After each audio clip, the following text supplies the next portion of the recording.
unearthing unidentified bodies one by one. It took a judge's order for authorities to start exhuming bodies from these mass graves. Graves dug by officials, not drug gangs. It's the first case in Mexico in which a judge has given such an order. It only came after pressure from families of the missing. We told authorities, we didn't come here asking. Either you open the graves or we'll open them. The judge's ruling also allowed family members to oversee the process. It's not illegal in Mexico for authorities to bury unidentified bodies in mass graves, but these were dug at night without trying to identify the dead.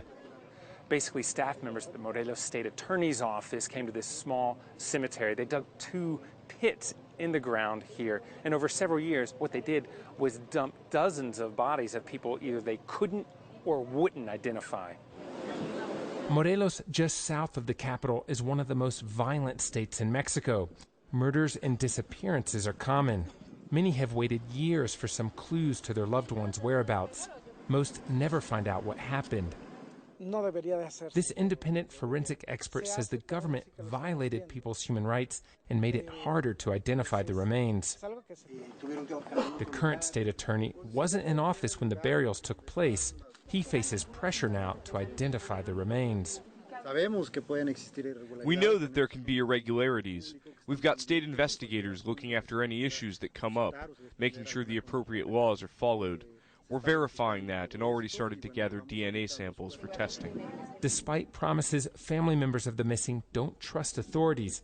This mother of a missing woman watches over government workers' graveside. The government doesn't do its job. They don't pay any attention to us. For them, our missing are just a stack of papers. For us, they are our whole life.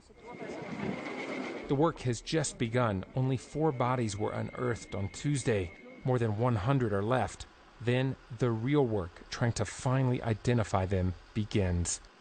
Adam Rainey, Al Jazeera, Morelos, Mexico.